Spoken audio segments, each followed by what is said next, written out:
একটি জীবন্ত সাপ ছিল যে রাজকন্যার পেটে বাস করত। প্রতি রাতে এই সাপ তার উপর নিয়ন্ত্রণ নিয়ে নিত। সাপটি তার মুখ থেকে বেরিয়ে কিছুক্ষণের জন্য জঙ্গলের দিকে যেত, তারপর সকালে ফিরে আসত। রাজকন্যা এর অস্তিত্ব সম্পর্কে কিছুই জানত না। প্রাসাদের সবাই জানত না যে একটি 7 মিটার লম্বা সাপ তার ভেতরে বাস করছে। তারা ভাবত তাকে একটি অদ্ভুত রোগে আক্রান্ত করেছে, যা তাকে সবসময় অচেতন অবস্থায় রাখে। এই সাপটি তার শরীরের ওপর কবজা করে তার চেতনার ওপর নিয়ন্ত্রণ নিয়ে নিয়েছিল। এমনকি সবচেয়ে দক্ষ চিকিৎসক ও জ্ঞানীরাও এর আসল কারণ বুঝতে পারেনি।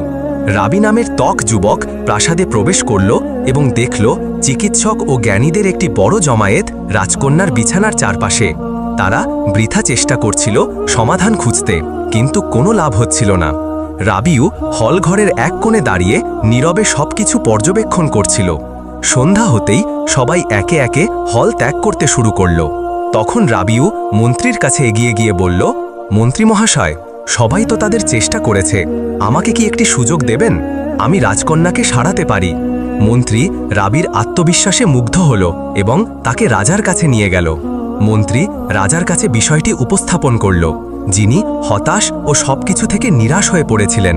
তিনি রাবিউর দিকে হতাশ দৃষ্টিতে তাকিয়ে বললেন, বলো যুবক, তুমি আমার মেয়েকে কিভাবে সারাবে? রাবিউ পূর্ণ আত্মবিশ্বাসে বলল, মহারাজ, আমাকে শুধু একটি রাত দিন। আমি রাজকন্যার সাথে একা সময় কাটাবো। হয়তো আমি তার রোগের রহস্য বুঝতে পারবো। আমার একা তার সাথে থাকা জরুরি, যাতে আমি মনোযোগ দিয়ে এমন কিছু লক্ষ্য করতে পারি যা অন্যরা দেখতে পায়নি। তার হতাশা সত্ত্বেও রাবিউর আত্মবিশ্বাসী কথাগুলো রাজার হৃদয়ে কিছুটা আশা জাগালো। তিনি তাকে সেই রাতে রাজকন্যার সাথে থাকার অনুমতি দিলেন। রাবিউ রাজকন্যার ঘরে প্রবেশ করল এবং পুরোপুরি শান্তভাবে বসে দূর থেকে তাকে পর্যবেক্ষণ করতে লাগল, তার কাছে না গিয়ে। মাঝরাতে যা ঘটল তা অবিশ্বাস্য। রাজকন্যার মুখ থেকে একটি বিশাল সাপ বেরিয়ে এলো, যিনি অচেতন অবস্থায় শুয়েছিলেন। সাপটি নিঃশব্দে প্রাসাদের মধ্য দিয়ে জঙ্গলের দিকে চলে গেল। রাবিউ তার জায়গায় স্থির হয়ে সবকিছু দেখছিল, একটুও নড়েনি। ভোরের আগে সাপটি আবার ফিরে এলো এবং যেভাবে বেরিয়েছিল সেভাবেই রাজকন্যার শরীরে প্রবেশ করে পুরোপুরি অদৃশ্য হয়ে গেল। রাবিউ সবকিছু দেখল, কিন্তু একটি কথাও বলল না। তবে তার মনে মনে সে সত্য বুঝে গিয়েছিল, এই সাপই রাজকন্যার সব কষ্টের মূল। সকাল হতেই রাজা দ্রুত পায়ে ঘরে প্রবেশ করলেন। তার সাথে ছিলেন মন্ত্রী। তার হৃদয়ে ভয় আর আশার মিশ্রণ। তিনি সরাসরি রাবিউর কাছে গিয়ে উদ্বিগ্নভাবে বললেন, বলো যুবক, তুমি কি আবিষ্কার করলে? আমার মেয়ে কি সুস্থ হবে?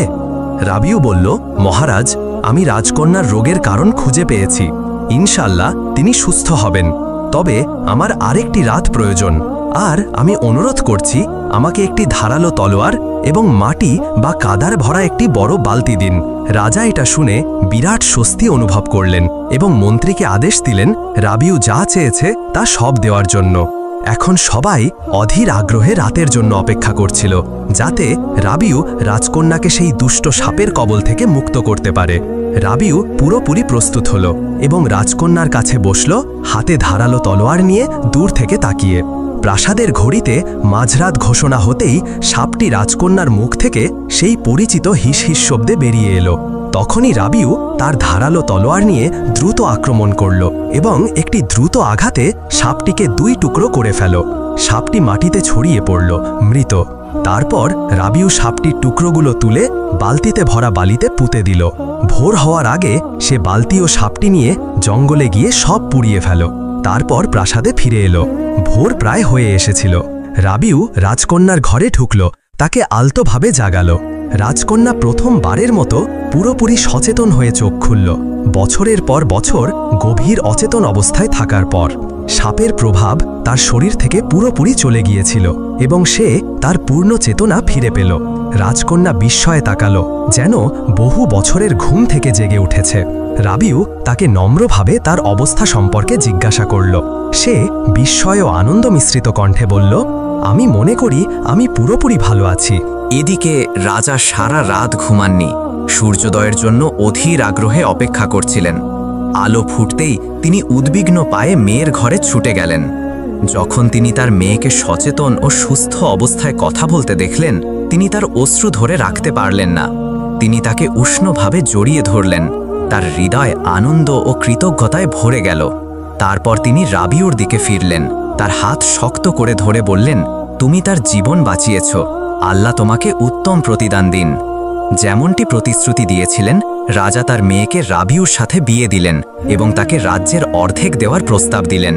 কিন্তু রাবিউ গর্ব ও শিষ্টাচারের সাথে তা প্রত্যাখ্যান করে বলল, মহারাজ, তার নিরাপত্তাই আমার জন্য সবচেয়ে বড় পুরস্কার, আমার শাসনের প্রয়োজন নেই।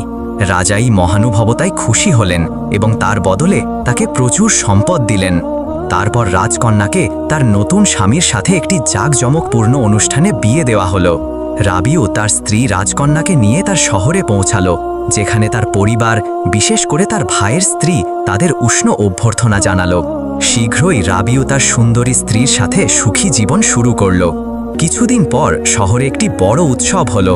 রাজকন্যা তার ভাইয়ের স্ত্রীর সাথে উৎসবের আনন্দ উপভোগ করতে গেল, কিন্তু উৎসবের অন্য প্রান্তে ভয়ঙ্কর শয়তান সাইফাইউস হাজির হলো। মানুষ তাকে দেখে আতঙ্কে ছড়িয়ে পড়ল এবং প্রাণ বাঁচাতে পালাতে লাগল। রাজকন্যা তার ভাইয়ের স্ত্রীর হাত ধরে বিপদের জায়গা থেকে দূরে পালালো, কিন্তু সাইফাইউসের চোখ রাজকন্যার ওপর পড়ল। তার অপরূপ সৌন্দর্যে সে মুগ্ধ হয়ে গেল এবং তৎক্ষণাৎ তার প্রেমে পড়ল। সে তার জীবনে অনেক নারী দেখেছিল, কিন্তু এমন সৌন্দর্য কখনো দেখেনি। এক পলকে সে রাজকন্যাকে তুলে নিয়ে তার গুহায় অদৃশ্য হয়ে গেল, যা রাজ্যের সীমানার বাইরে ছিল। রাজকন্যার হৃদয় কান্নায় ভেঙে গেল। সে সত্যিই দুর্ভাগা ছিল। বছরের পর বছর সাপের নিয়ন্ত্রণে কষ্ট ভোগ করার পর অবশেষে মুক্তি পেয়েছিল, আর এখন সে আরেকটি দানবের কবলে পড়ল। তার অশ্রু থামছিল না, সে তার দুর্ভাগ্যকে অভিশাপ দিতে লাগল। তবুও সাইফাইউস তাকে আঘাত করার চেষ্টা করল না। সে তার সৌন্দর্যে মুগ্ধ ছিল এবং জোর করে তাকে পেতে চায়নি, সে তার ইচ্ছায় তাকে পেতে চেয়েছিল। সে গম্ভীর কণ্ঠে বলল, হয় তুমি আমার সাথে থাকতে রাজি হও, নয়তো তুমি এই গুহায় চিরকাল বন্দী থাকবে। রাজকন্যা ক্রোধে বলল, তার চোখ অশ্রুতে ভরা, তোমার সাথে থাকার চেয়ে মৃত্যু পছন্দ করব। যদি তুমি মনে করো আমাকে এখানে নিয়ে এসে তুমি আমাকে পেয়ে গেছো, তাহলে তুমি ভুল করছো। আমার স্বামী আমাকে খুঁজতে আসবে এবং তোমাকে জীবিত ছাড়বে না। সাইফাইউস দুষ্টু হাসি দিয়ে বলল, তোমার মনে হয় তুমি পাগল হয়ে গেছো। তুমি 7টি দরজার পেছনে বন্দী, কারো পক্ষে এখানে পৌঁছানো অসম্ভব।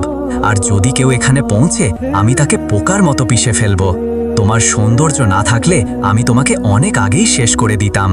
তোমার জন্য ভালো হবে যদি তুমি আমার কথা স্বেচ্ছায় মেনে নাও, নয়তো তোমার পরিণতি এমন হবে যা তুমি কখনো কল্পনাও করতে পারোনি। এই কথা বলে সাইফাইউস সেখান থেকে চলে গেল। আর রাবিউর ভাইয়ের স্ত্রী বেচারি হতবাক অবস্থায় ছিল। সে কিছুই করতে পারেনি, শুধু ঘটনাটি দেখেছিল। তারপর সে কাঁদতে কাঁদতে বাড়ি ফিরল এবং রাবিউকে সব বলল। রাবিউ যখন গল্পটি শুনল, মনে হলো পৃথিবী তার পায়ের নিচ থেকে সরে গেছে। সে এক মুহূর্ত দ্বিধা করল না এবং দ্রুত সেই জায়গায় ছুটে গেল যেখানে তার স্ত্রীকে অপহরণ করা হয়েছিল। সে পুরো শক্তি দিয়ে তাকে খুঁজতে লাগল। দিনের পর দিন সে ক্ষুধার্ত ও তৃষ্ণার্ত অবস্থায় জঙ্গল ও শহরে ঘুরে বেড়ালো। তার স্ত্রীকে খুঁজে বের করা ছাড়া আর কিছুর প্রতি তার মনোযোগ ছিল না। খোঁজার সময় সে একটি ছোট কুঁড়েঘর দেখতে পেল। সে কুঁড়েঘরে ঢুকে একজন জ্ঞানী বৃদ্ধকে দেখল। বৃদ্ধ তাকে স্বাগত জানালো। রাবিউর অবস্থা দেখে বৃদ্ধ তাকে খাবার ও পানীয় দিল। তারপর জিজ্ঞাসা করল, হে যুবক, তুমি কে, কেন এই জঙ্গলে ঘুরছ? রাবিউ তাকে সব ঘটনা খুলে বলল এবং তার দুঃখ কষ্টের গল্প বর্ণনা করল। বৃদ্ধ গল্প শুনে বলল, হে যুবক, তুমি যার কথা বলছো সে সাইফাইউস। সাইফাইউস একটি শয়তান, যে তরুণী সুন্দরী নারীদের অপহরণ করে তার গুহায় নিয়ে যায় এবং তাদের সাথে খেলা করে। যখন সে তাদের থেকে ক্লান্ত হয়ে যায়, তখন তাদের জীবন শেষ করে দেয়। সে কোনো সাধারণ প্রাণী নয়। যারা তার মুখোমুখি হয়েছে তাদের সবাইকে সে পাথরে পরিণত করেছে। তুমি তার মুখোমুখি হলে বাঁচতে পারবে না। তাই তোমার জন্য ভালো হবে যদি তুমি এখনই বাড়ি ফিরে যাও। তার মুখোমুখি হয়ে কোনো লাভ নেই। মুহূর্তের জন্য নীরবতা ছেয়ে গেল, কিন্তু রাবিউ মাথা তুলে দৃঢ় কণ্ঠে বলল, না হে জ্ঞানী, আমি এখন বাড়ি ফিরতে পারি না। আমাকে আমার স্ত্রীকে বাঁচাতে হবে। এর জন্য আমি যা করতে হয় তাই করব। দয়া করে আমাকে সাইফাইউসের কাছে যাওয়ার পথ বলো। জ্ঞানী রাবিউর দিকে গভীরভাবে তাকালো, গভীর নিঃশ্বাস নিয়ে বলল, ঠিক আছে, যেহেতু তুমি যাওয়ার জন্য দৃঢ় প্রতিজ্ঞ, আমি তোমাকে বলবো কি করতে হবে। সাইফাইউস কোনো সাধারণ প্রাণী নয়, এটি একটি শয়তান যার অতি প্রাকৃতিক শক্তি আছে। যদি কেউ তাকে আক্রমণ করে সে তৎক্ষণাৎ তাকে পাথরে পরিণত করে। তাকে পরাজিত করার একটি মাত্র উপায় আছে, তাকে 7টি প্রশ্নের উত্তর দিতে হবে। তোমাকে প্রতিটি প্রশ্নের সঠিক উত্তর দিতে হবে। যদি তুমি একটিও ভুল করো তুমি পাথরে পরিণত হবে। কিন্তু যদি তুমি 7টি প্রশ্নেরই সঠিক উত্তর দিতে পারো তার শক্তি ধীরে ধীরে কমে যাবে এবং তুমি তাকে পরাজিত করতে পারবে। তবে সাবধান, তার শক্তি কমে গেলেও সাইফাইউস খুব শক্তিশালী থাকবে। এই যুদ্ধ সহজ হবে না। রাবিউ তার ভয় লুকাতে পারল না। তার শরীর ভয়ে কাঁপতে লাগল। কিন্তু তার স্ত্রীর কথা মনে পড়তেই তার চোখ দৃঢ়তায় ভরে গেল। সে বলল, আমি প্রস্তুত, আমি আমার জীবনের ঝুঁকি নিতে প্রস্তুত, আমাকে তাকে বাঁচাতে হবে। তারপর সে জ্ঞানীর কাছে গিয়ে বলল, দয়া করে আমাকে পথ দেখাও, আমি যে পরিণতিই হোক এগিয়ে যাব। জ্ঞানী তাকে সাইফাইউসের গুহার পথ দেখালো। পূর্ণ সংকল্প ও সাহস নিয়ে রাবিউ ভয়ঙ্কর গুহার দিকে রওনা হলো, সমস্ত বিপদকে চ্যালেঞ্জ করে তার স্ত্রীকে বাঁচাতে দৃঢ় প্রতিজ্ঞা। পাহাড় ও উপত্যকার কঠিন পথ পাড়ি দিয়ে অবশেষে সে অন্ধকার গুহার দরজায় দাঁড়ালো, যেখানে ভয়ের পরিবেশ ছিল। সে তার তলোয়ার বের করে উচ্চ স্বরে চিৎকার করল, যা পুরো এলাকায় প্রতিধ্বনিত হলো, বেরিয়ে আয় হে নোংরা শয়তান, আমার সাথে মুখোমুখি হও যদি তুমি সাহস করো। সাইফাইউস গুহার অন্ধকার থেকে বেরিয়ে এলো, এই বোকা যুবকের ওপর ক্রুদ্ধ যে তার শান্তি ভঙ্গ করার সাহস করেছে। সে একটি বিশাল প্রাণী ছিল, তার শরীর পাহাড়ের মতো, চোখ জ্বলন্ত অঙ্গারের মতো এবং কণ্ঠ বজ্রের মতো। রাবিউ তার শরীরে শিহরণ অনুভব করল, কিন্তু নিজেকে সামলে নিয়ে সাহসের সাথে বলল, আমি সেই নারীর স্বামী যাকে তুমি জোর করে অপহরণ করেছ। আমি এসেছি তোমার 7টি প্রশ্নের উত্তর দিতে, এখনই প্রশ্ন করো। সাইফাইউস এক মুহূর্তের জন্য হতবাক হলো, তারপর দুষ্টু হাসি দিয়ে বলল, ওহ, তাহলে তুমি সেই ধূর্ত জ্ঞানীর সাথে দেখা করেছ। সে আমার রহস্য ফাঁস করেছে। তুমি সেই ফুটফুটে নারীর স্বামী। আমি তাকে ভালোবেসেছি এবং তার সাথে আনন্দ করেছি, কিন্তু অনেক দেরি হয়ে গেছে। আমি তোমার স্ত্রীকে খেয়ে ফেলেছি, তার মাংস খুব সুস্বাদু ছিল। হঠাৎ রাবিউর হৃদয়ে রাগ জ্বলে উঠল। সে তার পুরো শক্তি দিয়ে তলোয়ার নিয়ে সাইফাইউসের ওপর ঝাঁপিয়ে পড়ল এবং একটি প্রচণ্ড আঘাত করল। কিন্তু তার তলোয়ার শয়তানের শরীর স্পর্শ করতেই রাবিউ এক মুহূর্তে পাথরে পরিণত হল, যেমনটি জ্ঞানী তাকে বলেছিল। সাইফাইউস উচ্চস্বরে শয়তানি হাসি দিয়ে চিৎকার করে বলল, এই বোকা ভেবেছিল সে আমার 7টি রহস্য সমাধান করবে, বেচারা। তারপর সে হাসতে হাসতে গুহায় ফিরে গেল। সেখানে সে রাজকন্যার কাছে গিয়ে ব্যঙ্গ করে বলল, তোমার স্বামী নিজেকে বীর বলে দাবি করেছিল, আর দেখো একটি ছোট্ট মিথ্যের জন্যই সে পড়ে গেল এবং পোকার মতো মরল। আমাকে হাত তুলতেই হয়নি। রাজকন্যার হৃদয় শক্তিতে ভেঙে গেল। সে স্থির হয়ে দাঁড়িয়ে রইল, যা শুনল তা বিশ্বাস করতে পারছিল না। যখন সে বুঝতে শুরু করল তখন ফেটে কাঁদতে লাগলো এবং চিৎকার করে বলল, হে দানব, তুমি কি করেছ? না, এটা সত্যি হতে পারে না। আমার স্বামী এত সহজে মরতে পারে না। বলো, তুমি মিথ্যা বলছো, আমাকে বলো।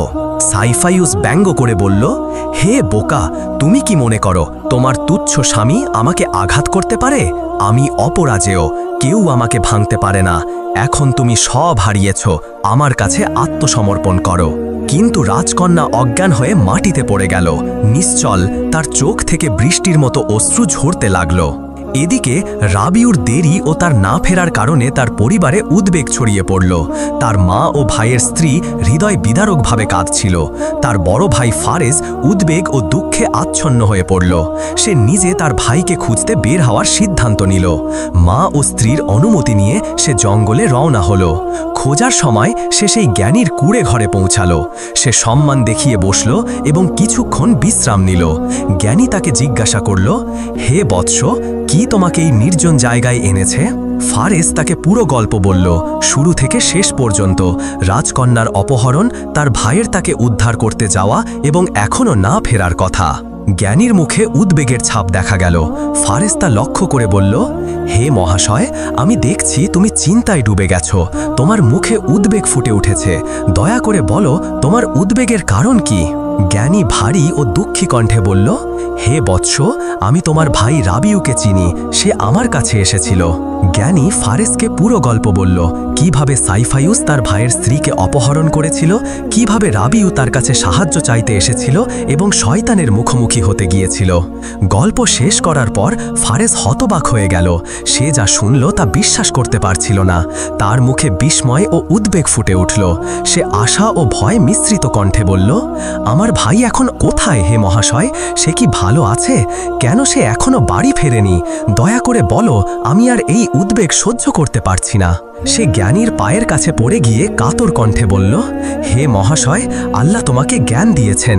যেহেতু তুমি সেই নোংরা দানবের রহস্য জানো, তুমি নিশ্চয়ই জানো আমার ভাই এখান থেকে চলে যাওয়ার পর তার কি হয়েছে। দয়া করে বলো তার কি হয়েছে। জ্ঞানী ভারী ও দুঃখী কণ্ঠে বলল, হে বৎস, যা আমি ভয় করেছিলাম তাই হয়েছে। আমি তোমার ভাইকে বারবার সতর্ক করেছিলাম। আমি তাকে বিস্তারিতভাবে সেই বিশ্বাসঘাতক শয়তানের বিপদ সম্পর্কে বলেছিলাম, কিন্তু তার সাহস তাকে আমার পরামর্শ উপেক্ষা করতে প্ররোচিত করেছিল। সে তার স্ত্রীকে বাঁচাতে সেই অভিশপ্ত দানবের মুখোমুখি হতে গিয়েছিল। সাইফায়ুস তার কৌশল ও প্রতারণা ব্যবহার করে তোমার ভাইকে পাথরে পরিণত করেছে, যেমনটি সে অন্যদের সাথে করেছিল। এই কথা শুনে ফারেসের মুখ ফ্যাকাশে হয়ে গেল, যেন তার শিরা থেকে রক্ত বেরিয়ে গেছে। তার গলা শুকিয়ে গেল শোকের তীব্রতায়। তারা অল্প সময় আগে তাদের বাবাকে হারিয়েছিল, আর এখন সে তার ছোট ভাইকে হারালো, যে তার হৃদয়ের সবচেয়ে প্রিয় মানুষ ছিল। সে পাথরে পরিণত হয়ে জীবনহীন হয়ে গেছে। জ্ঞানী তার দিকে স্নেহের সাথে তাকিয়ে তার কাঁধে হাত রেখে বলল, হে বৎস, ধৈর্য ধরো। যা হয়েছে তা হয়েছে। কে আছে যে ভাগ্যকে ফিরিয়ে দিতে পারে? ফারেস নীরবে ডুবে গেল। তার শরীর থেকে যেন জীবন বেরিয়ে গেছে। মাঝে মাঝে শুধু বিস্ময়ের নিঃশ্বাস শোনা যাচ্ছিল। কিছুক্ষণ পর তার চোখ অশ্রুতে ভিজে গেল। সে মাথা তুলে বলল, হে মহাশয়, আল্লাহর পর তুমিই আমার একমাত্র ভরসা। আমাকে পথ দেখাও। আমি কিভাবে আমার ভাইকে বাঁচাবো এবং তাকে তার মানুষের রূপে ফিরিয়ে আনব? জ্ঞানী দৃঢ়ভাবে বলল, হে বৎস, আমি তোমাকে আগেই বলেছি, সেই শয়তানকে পরাজিত করার একমাত্র উপায় হলো কেউ তার 7টি প্রশ্নের সঠিক উত্তর দিক। তখন রাবিউ এবং অন্যান্য অভিশপ্তরা তাদের আসল রূপে ফিরে আসবে। কিন্তু যদি তুমি একটি প্রশ্নেও ভুল করো, তুমি পাথরে পরিণত হবে। ফারেস, যার হৃদয় দৃঢ়তায় ভরে গিয়েছিল, বলল, হে মহাশয়, তুমি জ্ঞান ও প্রজ্ঞার অধিকারী। তুমি নিজে গিয়ে তাকে পরাজিত করো না কেন? জ্ঞানী দুঃখের সাথে বলল, হে আমার ছেলে, যদিও আমি সব উত্তর জানি, আমি এমন শৃঙ্খলে আবদ্ধ যা আমি অতিক্রম করতে পারি না। ভাগ্য এমন সীমা আঁকিয়েছে যা আমি চাইলেও পার হতে পারি না। এই যুদ্ধ একটি স্বাধীন মানুষের হৃদয় দিয়ে লড়তে হবে। কিছুক্ষণ নীরব থেকে ফারেস দৃঢ়তার সাথে উঠে বলল, তাহলে আমি নিজে যাব। আমি তার প্রশ্নের উত্তর দেব এবং আমার ভাইকে মুক্ত করব। আমি সেই নোংরা শয়তানের জীবন শেষ করব, যত মূল্যই দিতে হোক। জ্ঞানী দ্রুত এবং সতর্ক করে বলল, হে বৎস, তুমি কিছুই করতে পারবে না। তুমি তোমার ভাইয়ের মতোই পাথরে পরিণত হবে। তবে যদি তুমি সত্যিই দৃঢ় প্রতিজ্ঞ হও, তাহলে আমার কথা ভালো করে শোনো। সেই দানব খুব চালাক। সে কথার মাধ্যমে তোমাকে প্রতারিত করার চেষ্টা করবে। তাকে কোনো জবাব দিও না, রাগও করো না। শুধু তাকে তৎক্ষণাৎ প্রশ্ন করতে বলো। তাকে তোমার মনোযোগ বিভ্রান্ত করতে দিও না। ফারেস মাথা নেড়ে বলল, আমি তোমার কথা মানব হে মহাশয়। তারপর সে জ্ঞানীকে বিদায় জানিয়ে সাইফায়ুসাম গুহার দিকে দীর্ঘ যাত্রায় রওনা হলো। পাহাড়, জঙ্গল ও অন্ধকারের মধ্য দিয়ে সে অবশেষে ভয়ঙ্কর গুহার মুখে দাঁড়ালো। সে উচ্চস্বরে চিৎকার করে বলল, যা পুরো এলাকায় প্রতিধ্বনিত হলো, হে কাপুরুষ, তুমি তোমার গুহায় নারীদের মতো লুকিয়ে আছো। বেরিয়ে আয়। আমি আজ তোমার সব প্রশ্নের উত্তর দেব এবং তোমার অত্যাচার চিরতরে শেষ করব। সাইফায়ুস চিৎকার শুনে গুহা থেকে ক্রুদ্ধ হয়ে বেরিয়ে এলো এবং ভূমিকম্পের মতো কণ্ঠে বলল, এ কোন বোকা এসেছে তার মৃত্যুকে আলিঙ্গন করতে? তার কণ্ঠ এত ভয়ঙ্কর ছিল যে জঙ্গলের ভিত কেঁপে উঠল। গাছপালা তার তীব্রতায় কাঁপতে লাগল।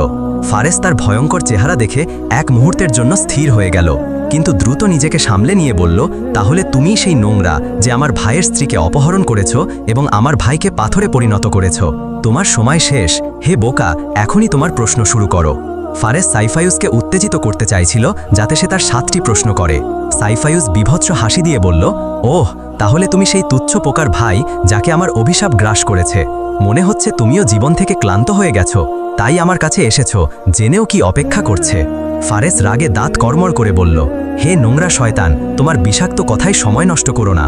তোমার ফাঁদে আমি পড়ব না। এখনই তোমার প্রশ্ন করো, নয়তো আমি তোমাকে মৃত্যুর রাজ্যে পাঠাবো। সাইফায়ুস ভয়ঙ্কর হিস্টেরিয়া হাসি দিয়ে বলল, শোনো হে বোকা, আমি তোমার ভাইয়ের স্ত্রীর সাথে খুব আনন্দ করেছি।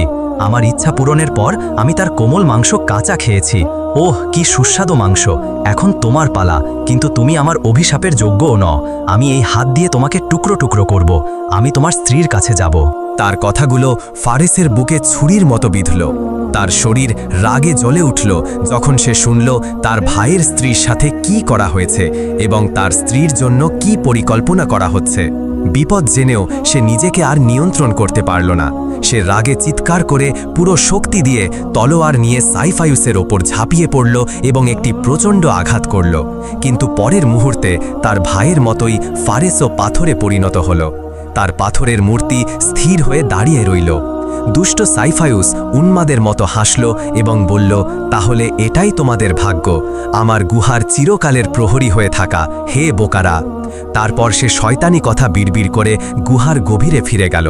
সেখানে সে রাজকন্যার কাছে গিয়ে ঘটনাটি জানালো এবং ব্যঙ্গ করে বলল, তোমার সাহসী প্রহরীরা আমার পায়ের নিচে পড়েছে। এখন তুমি কাকে আশা করছো যে তোমাকে বাঁচাবে, হে বোকানারী? কিন্তু রাজকন্যার শরীরে আর অশ্রু ছিল না। তার মধ্যে যা ছিল তা ছিল রাগের আগুন। সে তার জ্বলন্ত চোখ তুলে রাগত কণ্ঠে বলল, হে নোংরা, আনন্দ করো না, তোমার শেষ দৃশ্যমান। আমি এটা আমার চোখে পরিষ্কার দেখতে পাচ্ছি। আমার দিকে ভালো করে তাকাও। সাইফায়ুস তার জ্বলন্ত দৃষ্টি এবং কথা দেখে হতবাক হয়ে পিছিয়ে গেল, একটি কথাও না বলে। তারপর সে তার সামনে থেকে সরে গেল। এদিকে ফারেসের বাড়িতে রাবিউর অনুপস্থিতির পর থেকে দুঃখ ছড়িয়ে পড়েছিল। এখন ফারেসও দেরি করছিল। তার মা ও স্ত্রীর হৃদয় ভেঙে গেল। বাড়িতে শুধু কান্নার শব্দ ছিল। দুঃখ ও হতাশার মুহূর্তে ফারেসের স্ত্রী তার শাশুড়িকে বলল, আমরা কতক্ষণ কাঁদব আর অপেক্ষা করব? আমাদের কিছু করতে হবে, কান্নায় কোনো লাভ নেই। হৃদয় বিদারক মা বলল, আমরা কি করতে পারি হে আমার মেয়ে? স্ত্রী দৃঢ়ভাবে বলল, আমরা ন্যায় বিচারক সালাহুদ্দিনের কাছে যাব এবং তাকে সব বলবো। এখন শুধু তিনি আমাদের সাহায্য করতে পারেন। মা এই ধারণা পছন্দ করল এবং তার সাথে তৎক্ষণাৎ রওনা হলো। তারা আশা ও প্রত্যাশা নিয়ে সালাহুদ্দিনের প্রাসাদের দিকে রওনা হলো। গল্পটি শেষ হয়নি। পরবর্তী পর্বটি দেখতে আমাদের চ্যানেলটি সাবস্ক্রাইব করে রাখুন।